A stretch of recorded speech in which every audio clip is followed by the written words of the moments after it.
রাত গভীর হতে না হতেই আবারও সেই রহস্যজনক রূপান্তর ঘটে। আয়ুষ্মান রাতের অন্ধকারে রূপ ধারণ করে এক ভয়ঙ্কর নেকড়ের। বাড়ির সবাই তখন ঘুমন্ত কিংবা নিজের কাজে ব্যস্ত, আর তাতেই ঘটে যায় অদ্ভুত এক কাণ্ড। হ্যালো ভিউয়ার্স, সবাই কেমন আছেন? আজকে আপনাদের জন্য নিয়ে আসলাম গহনা, এক গ্রাম্য মেয়ের কাহিনী ধারাবাহিক নাটকের খুব সুন্দর একটি এক্সপ্লেনেশন। যারা এখন আমার চ্যানেলটি সাবস্ক্রাইব করেননি, প্লিজ চ্যানেলটি সাবস্ক্রাইব করে বেল আইকন অন করে দিন পরবর্তী ভিডিও দেখার জন্য। আয়ুষ্মান কোথাও নেই, সে যেন হাওয়া হয়ে গেছে। সবাই খুঁজতে শুরু করে তাকে, কিন্তু কিছুতেই তার হদিশ মেলে না। ঠিক এমন সময় হঠাৎ করেই হাজির হয় আলিয়া। রহস্য ঘেরা চোখে চারপাশে তাকিয়ে অবশেষে সে খুঁজে পায় আয়ুষ্মানকে। মনের আবেগ আর ভালোবাসার টানে আলিয়া জড়িয়ে ধরে আয়ুষ্মানকে। সেই মুহূর্তে কেউ জানে না এই আবেগ থেকেই তৈরি হবে নতুন ঝড়। গহনায় দৃশ্য দেখে ঠিক থাকতে পারে না, সে রেগে যায় ভীষণভাবে। তার চোখে স্পষ্ট একরাশ অভিমান, একরাশ ক্ষোভ। গহনা আর কিছু না বলে আলিয়াকে সরাসরি বাড়ি থেকে বের করে দেয়। এই চমকপ্রদ দৃশ্যটি দেখা যাবে গহনা ধারাবাহিকের 242তম এপিসোডে। তাই অনুরোধ রইল পুরো ভিডিওটি মনোযোগ দিয়ে দেখুন, মাঝখান থেকে স্কিপ করবেন না। এপিসোডের শুরুতেই আমরা দেখতে পাই আয়ুষ্মান তার বাবাকে রাগে গলা চেপে ধরে। তার চোখে জ্বলছে রাগের আগুন। সে বলে ওঠে, তুমি যদি আর কোনোদিন আমার মা ও স্ত্রীর সঙ্গে খারাপ ব্যবহার করো, আমি কিন্তু তোমাকে ছেড়ে কথা বলবো না। আলিয়া তখন আয়ুষ্মানকে থামাতে এগিয়ে আসে, কিন্তু আয়ুষ্মান রেগে গিয়ে আলিয়াকে ধাক্কা মেরে মেঝেতে ফেলে দেয়। উপস্থিত গহনা ভীত সন্ত্রস্ত হয়ে ডাক্তারবাবুকে থামাতে বলে, ডাক্তারবাবু, আপনি আপনার বাবার সঙ্গে এমন আচরণ করতে পারেন না। গহনাকে দেখে যেন আয়ুষ্মান একটু শান্ত হয়। সে তার বাবাকে ছেড়ে দিয়ে বলে, আজকের মতো ছেড়ে দিলাম, কিন্তু যদি আবার মা কিংবা আমার স্ত্রীর সঙ্গে খারাপ ব্যবহার করো, তাহলে কিন্তু সহ্য করব না। রাঘব এই অপমান সহ্য না করতে পেরে বলে ওঠেন, আজ আমি যে দৃশ্য দেখছি তা কল্পনাও করিনি। আমার নিজের ছেলে আজ আমাকে মারার হুমকি দিচ্ছে। এরপর সে রেগে গিয়ে কমলার দিকে ভয়ঙ্করভাবে তাকায় এবং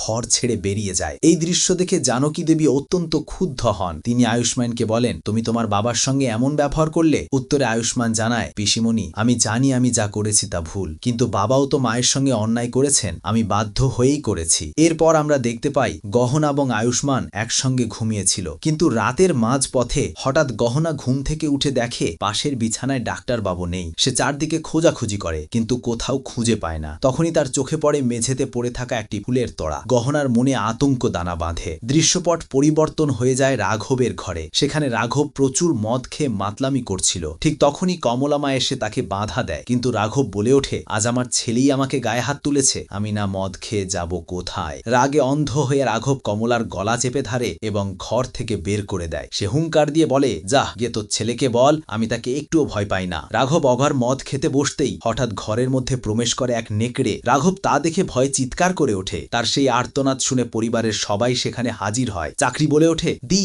আবার কি নেকড়ে ঢুকে পড়লো? তখন জানকী দেবী রেগে গিয়ে বলে, তুমি যদি আর একবার নেকড়ে নেকড়ে করো, তাহলে তোমাকে সত্যি জঙ্গলে রেখে আসবো। এরই মধ্যে কমলা এবং গহনা এসে প্রশ্ন করে, আয়ুষ্মান কোথায়? আর রাঘব বাবুকেও তো দেখছি না। গহনা বলে, পিসিমণি, আমি আর ডাক্তারবাবু একসঙ্গে ঘুমিয়েছিলাম, কিন্তু তিনি কোথায় চলে গেলেন বুঝতে পারছি না। তখনই চাকরি চিৎকার দিয়ে বলে, ভূত ভূত। সবাই তাকিয়ে দেখে অন্ধকার একটা ছায়া মূর্তি। প্রথমে ভেবে বসে চোর, তাই সবাই তাকে ধরতে এগিয়ে যায়, কিন্তু দেখা যায় সেটা আসলে আলিয়া। জানকী দেবী জিজ্ঞেস করেন, এত রাতে তুমি এখানে কেন? উত্তরে আলিয়া বলে, পিসিমা, আমাকে তো আয়ুষ্মান ডেকেছিল, আমি ওর ডাকে এসেছি। ঠিক তখনই সেখানে হাজির হয় আয়ুষ্মান। চাকরি চমকে যায়, বলে, তোমরা এত রাতে কি একসঙ্গে করছো? আলিয়া উত্তর দেয়, আয়ুষ্মান তো আমাকে ছাড়া থাকতে পারছিল না, তাইও আমাকে ডেকেছে। এই সব কথা বলেই সে আলিয়া আয়ুষ্মানকে জড়িয়ে ধরে, কিন্তু আয়ুষ্মান স্পষ্ট রাগে ফেটে পড়ে বলে, আমি মোটেও তোমাকে ডাকিনি, তোমরা চিৎকার করছিলে তাই শুনে চলে এলাম। আর আলিয়া, তুমি এত রাতে আমাদের বাড়িতে কি করছো? গহনা তখন শক্ত কণ্ঠে বলে, আমাদের বিয়ে হয়েছে, ডক্টরবাবু এখন আমার স্বামী, তাই তুমি অন্তত এখন ওনার পিছু নেওয়া বন্ধ করো। আলিয়া তবুও বলে যায়, আমি আয়ুষ্মানকে এখনো ভালোবাসি, আমি স্বপ্নে দেখেছি ও আমাকে ডাকছে, তাই এসেছি। আয়ুষ্মান রেগে যায়, সে বলে, অনেক হয়েছে আলিয়া, এখন এই বাড়ি থেকে বেরিয়ে যাও। তখন বুয়াজিও বলেন, তুমি এখান থেকে বেরিয়ে যাও। সবকিছু দেখে রেগে যায় গহনা। সে আলিয়ার হাত ধরে তাকে টিনে হিচড়ে বাড়ির বাইরে নিয়ে যায়। তখন আলিয়া গহনাকে হুমকি দিয়ে বলে, তুই যাই করিস